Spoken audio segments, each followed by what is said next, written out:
Hello, and welcome to another episode of Design Tips and Sips. I'm Anna Gibson with AKG Design Studio. This is the show that brings you design and lifestyle tips and, of course, some sips. So make sure to join me at the end of the episode to see the recipe of what we're sipping on today. Today, I am super excited to have with me Dr. Lotus Riché as my guest. And we're going to dive into her amazing background. And her favorite drink is just Saratoga. That's right. Club soda. So our drink is very simple today. And it is really just infused club soda. Yep. So sometimes you just need to go simple, right? That's right. Cheers and welcome to the Cheers. show. Thank you for having me. Absolutely. Wow, you did a great job infusing Thank this. you. It's so tasty. Yeah, just light and refreshing. Yes. So again, thank you so much for coming to our shows. Oh my God, I looked at your bio and I don't even know that I can repeat all that. So I am going to let you tell us a little bit about yourself because there's a lot here. So from Guinness World Record to Navy, to TV, to books, like you've done it all. So I feel like I want to be you when I grow up, although we're not that far each other. So you tell us a little bit about yourself. So as you know, yes, I am a Guinness World Record holder, and I have written about 9 books. I've written a lot of collaboration books, but one of the best books I think that I've ever written is The Harnessing Your Thoughts, Take the Reins, Control Your Life and Win.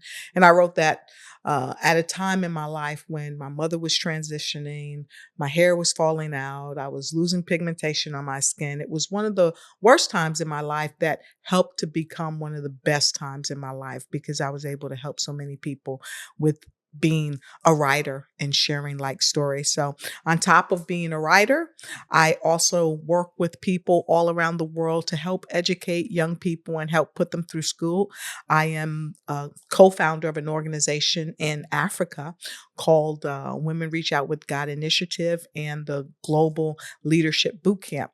Outside of those things, I absolutely love to cook. I have a lot of accolades. I could talk about those all day long. But the thing that I love to do most is cook and let people taste what I'm cooking and taste what they're cooking too. And so I know you're a cook as well. Yes, absolutely. So we talked about it a little bit earlier, like who got you into cooking? My mom. Your mom. My okay. mom. Yeah. My mom got me into cooking. She always let us watch what she was baking. Back in those days, which wasn't too long ago, y'all know we're like 20 something. Right? But back in those days, you had your mom or your dad, whoever was doing the cooking, maybe your grandparents, they would let you watch, but they would also let you help once they felt like, okay, you're good enough to help right now. And my mom would make cakes from scratch. And I would just watch how she would put the ingredients in, and we always got to lick the bowl, but my dad, he always got like the spatula, with all the good stuff on it. That was always the treat, right? Yes. Yeah. But so my mom and my dad didn't do a whole lot of the cooking, but my Aunt Jeanette as well. She always taught me, she would say, go to the store and get this box.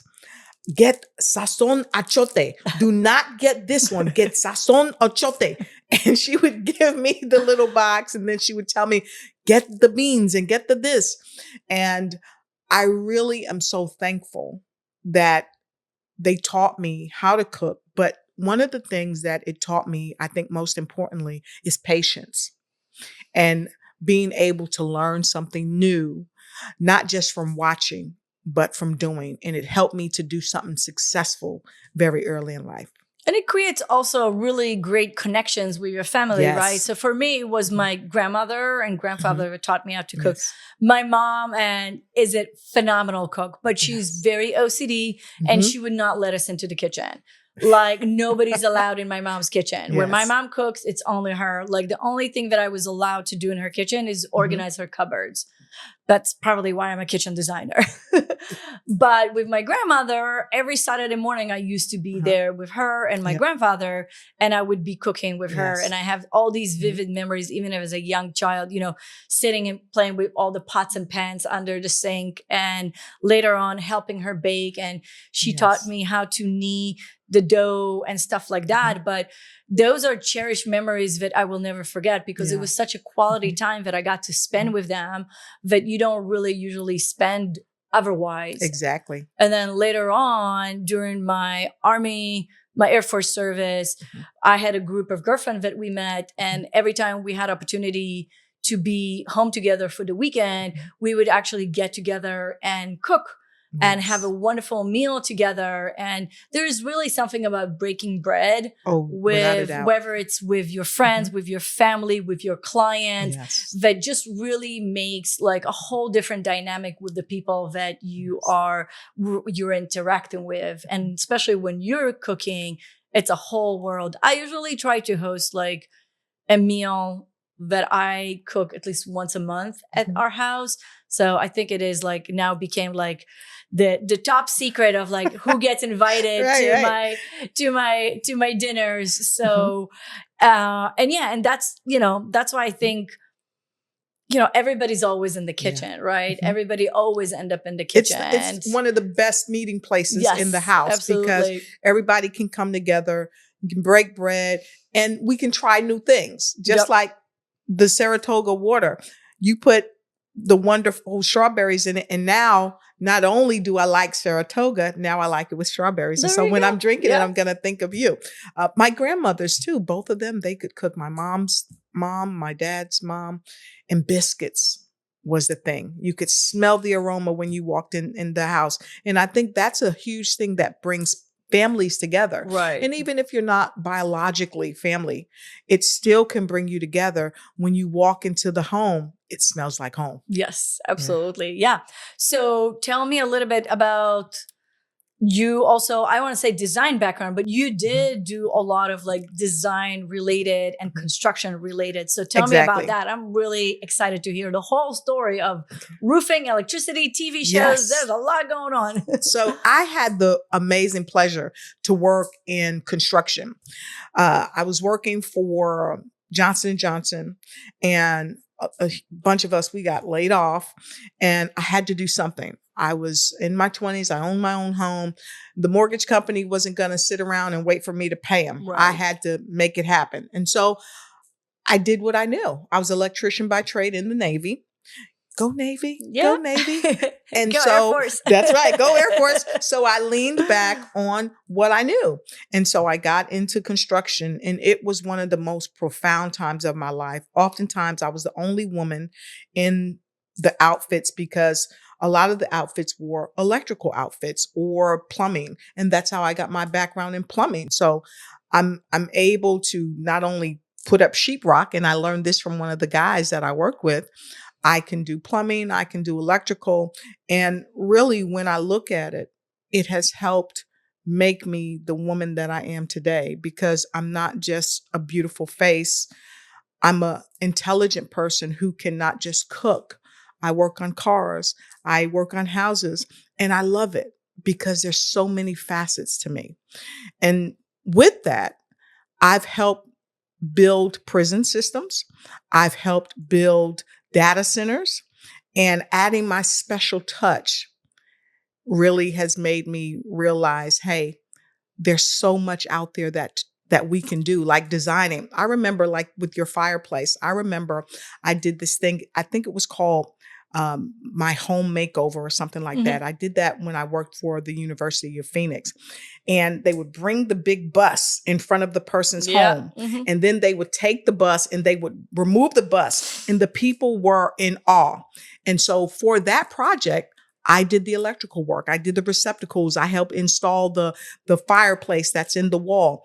And I got to tell you, there's nothing more rewarding than helping people that just need a little help. Absolutely. Yep. So tell me a little bit, as women in the construction industry, a little bit of the diversity also, because it's not always easy to be the only female on not the at job all. site. And I know a lot of times, even though I was the general contractor or, I'm the lead on the project and I ask them to do something, I, walked away for a minute and then they did exactly the opposite, ending up in Exactly. disaster because they didn't Yep. listen to me. So tell me a little bit of some like the adversity that you face being a woman on a construction site. So here's a couple of things I can share with you. Being a woman on a site where you're the only one, okay, it is challenging because oftentimes the men, sometimes they want to baby you. Okay. They want to baby you because they're like, okay, you're a woman, you're in a non-traditional role, Absolutely, as they would call it. And for me, I didn't want to be babied. I was there. I was intelligent. I was strong. I was powerful in my own right. And all I wanted to do was learn. And so I would talk to the guys and I would say to them, teach me how to do that. Because here's what we know. A closed mouth does not get fed. And so if you want to eat on the fruits of the labor that people that have gone before you, both men and women, have done, you have to ask. And so I would ask people to show me what I needed. And because of that, it built a respect from the men toward me. They knew, one, I wasn't there to lay on my back. When I was in the military, our chief, she said, when you come through the military, don't come through the military laying on your back. And those of you out there, you know what I'm talking about. And so I would not allow myself to be relegated to just being there and being pampered. I wanted to learn. And the more I learned, the more responsibility I got, the more respect I got. And people knew that if you want an answer, you want a job done, go to Lotus because she's going to get it done. She's going to get it done the right time and the right way the first time. And so as I grew in the construction arena, people gave me more responsibility. I began to lead crews. I began to plan out work. And people said, you know what? This woman knows what she's doing. And because I knew what I was doing, they also introduced me to other people who were in the field.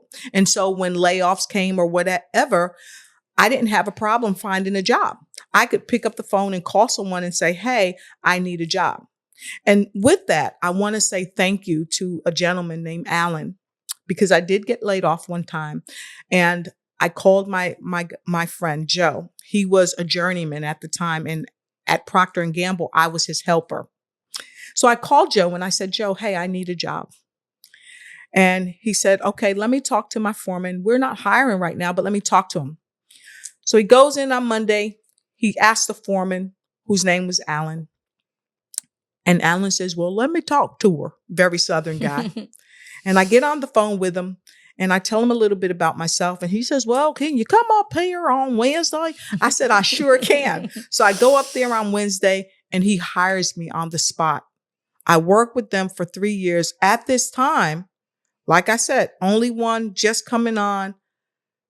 Over time, I moved myself up into an office position where I am ordering and in phasing with people from all around the world, especially in Germany. So I had to learn the schematics. I already knew a little bit of German, but I had to really, really get involved. And so when they needed something, translate everything to centimeters and translate everything. to Get on the phone calls. meters. Exactly. Get on phone calls.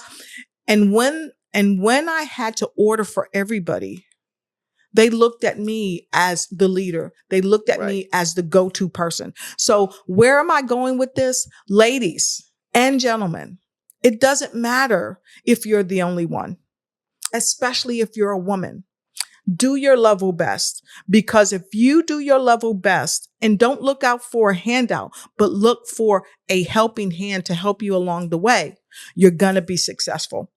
Because success, as they say, does leave clues. And we just have to be smart enough to pick those clues up, put them in our tool bag and use them as life would have us do. Absolutely. And there's a lot of people out there that are ready and willing to help you. Oh, yes. So it's really Without a just doubt. open your eyes and open your Without a heart doubt. and find those helpers, right?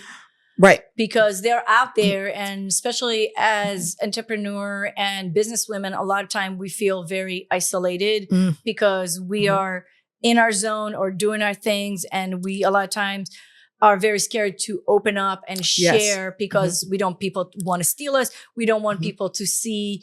You know, we talked on another episode of like how entrepreneurship is like, you see just the icing on the cake. Exactly. You don't see all the turmoil under it.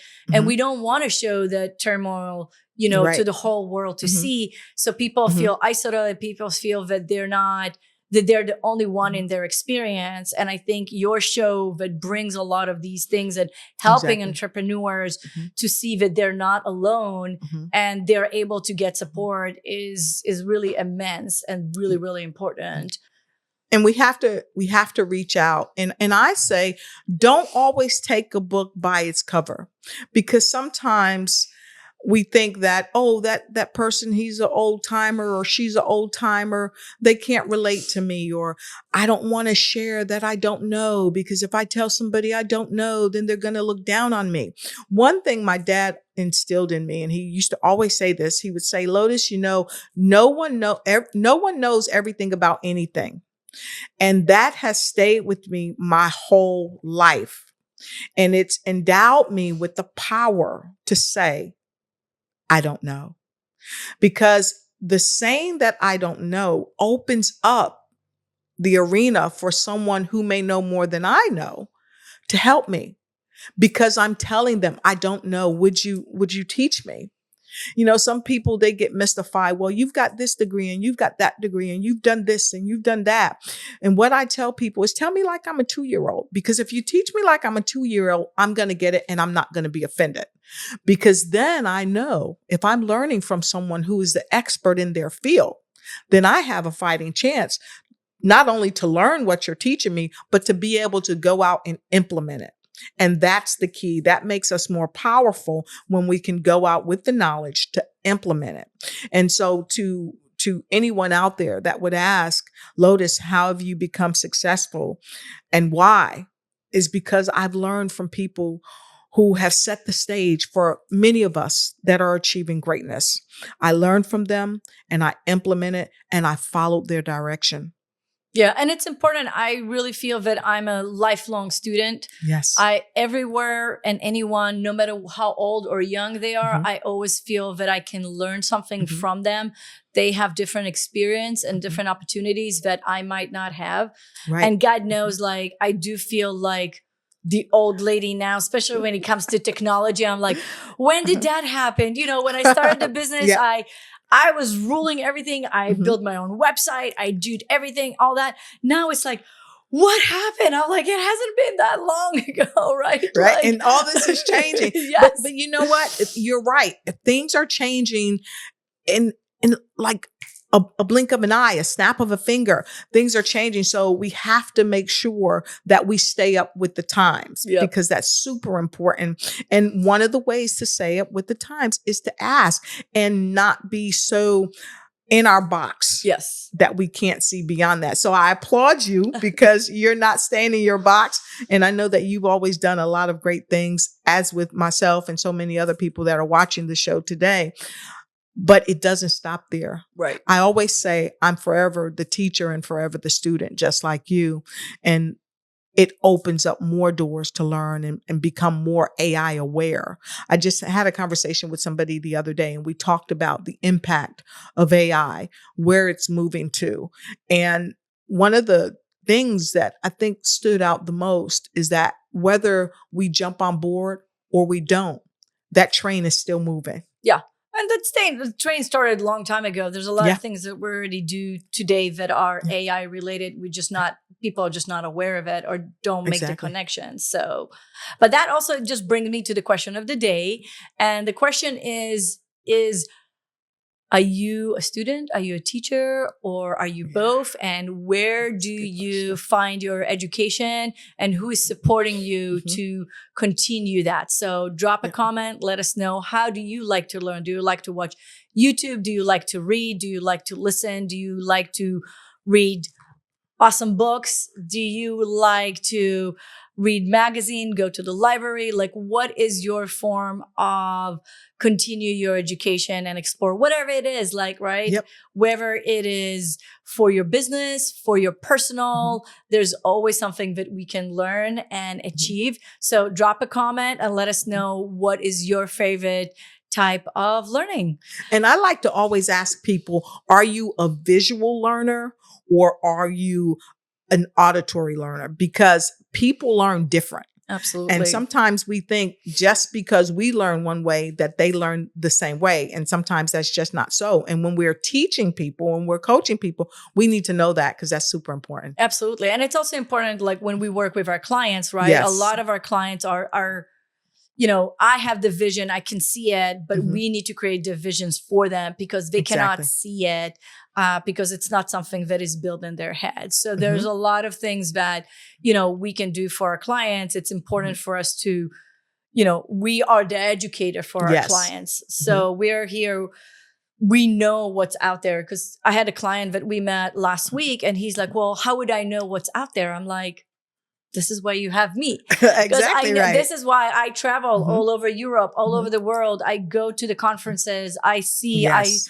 I continue my education. I bring you the best of the best Mhm. from all over the world, but Yes. you don't need to. That's why you're paying the big bucks because Exactly. I bring my experience. I Exactly. bring my lifelong continued education, but you don't need to be an expert of Mhm. every tile that is out there. You don't need to be the expert of Exactly. cabinetry. We're the one who's bringing the solutions to you. Mhm. And we just need to, again, learn the clients and understand how they Mhm. like to learn and how Mhm. they like to see to make sure that we're presenting things that they can understand and see that. Exactly. So, And it's the know, like, and trust yes. concept as well, because like you said, this is why you travel all over the world. That's why I just went to Oxford and, spoke in Yes. Oxford because I needed to be where other authors were.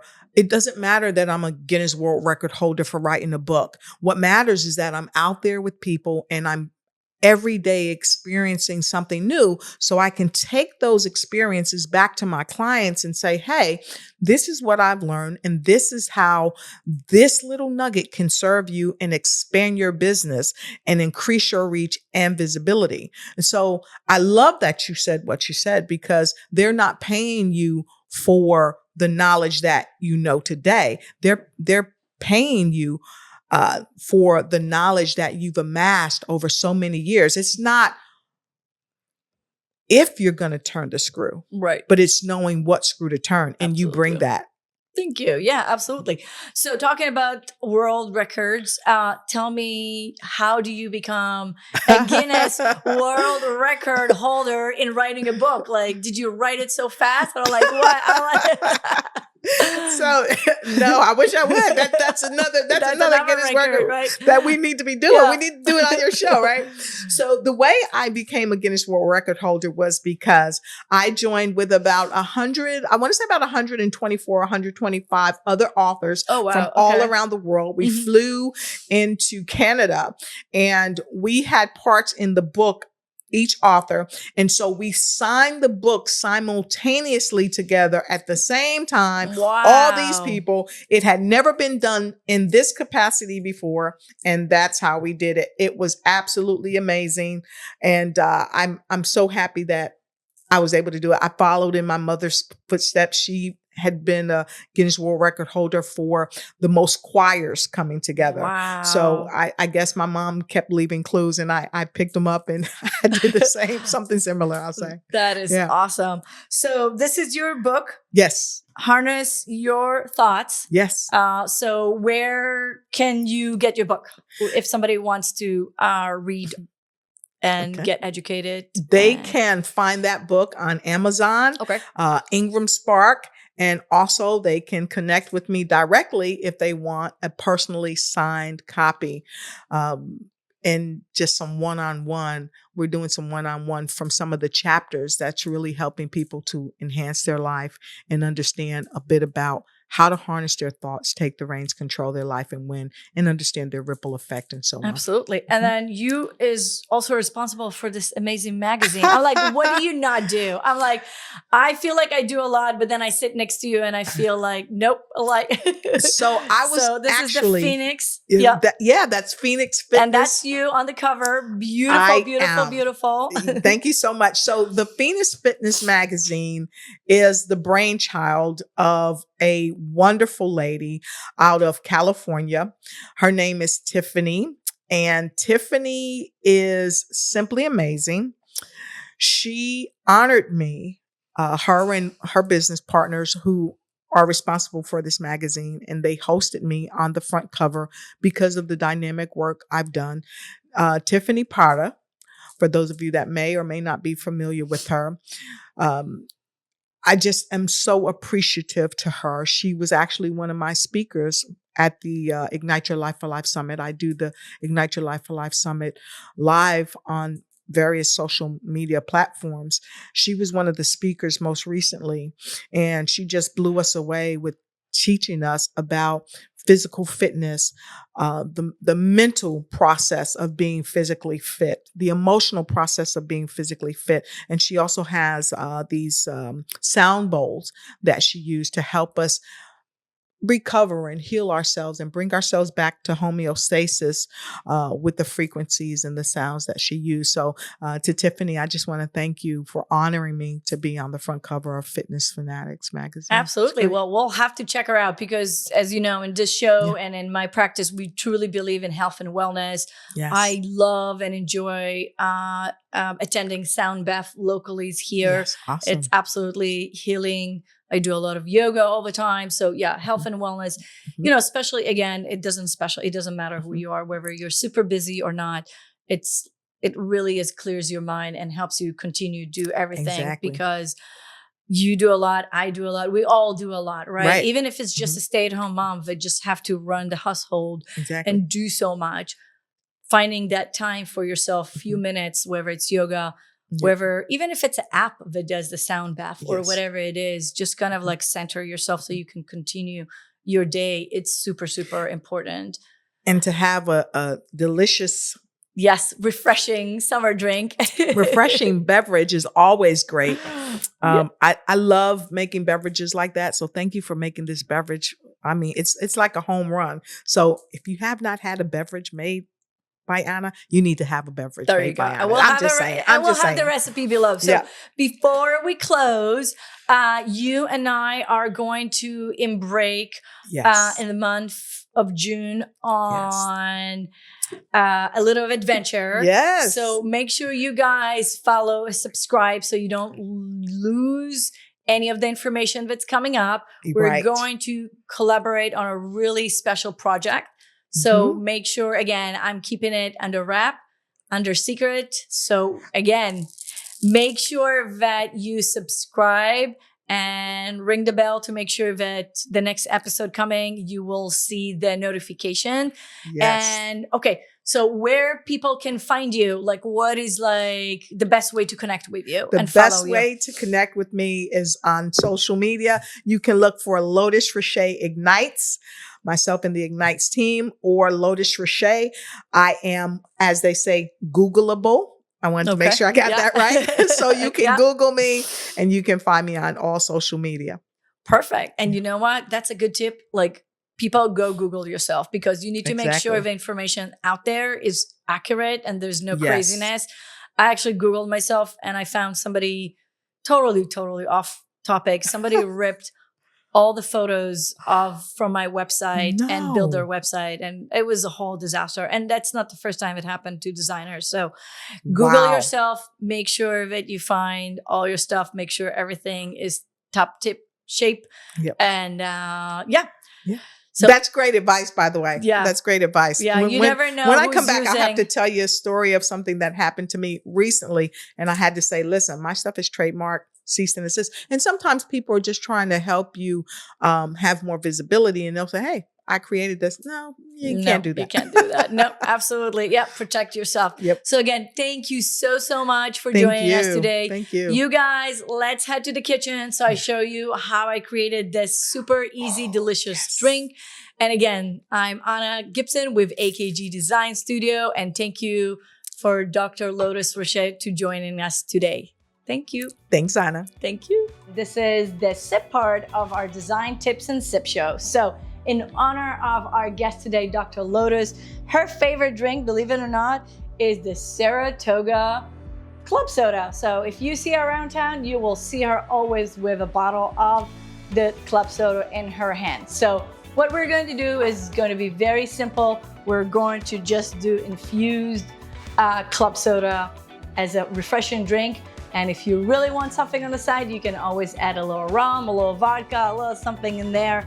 We'll let you decide what you want to do. So infusing drink is super easy. It's also very easy to use fruit that is almost out of date, maybe not the freshest one to eat. So that's a great way to reuse the fruit and give it a little bit more life. So I found some strawberries in my refrigerator that, as you can see, they don't look the nicest, but they're gonna be perfect for the drinks. So all we gotta do is just cut, make them really small pieces,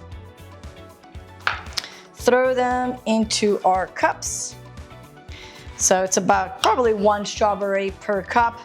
If you have larger cups, you can even do like a whole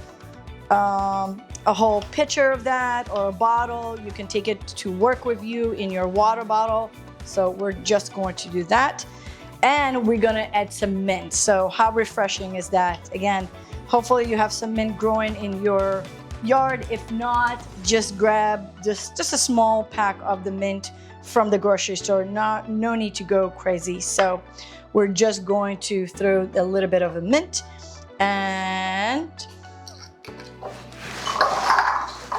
if you want it colder, that soda is already cold. So if you want it any colder, you're just gonna do that.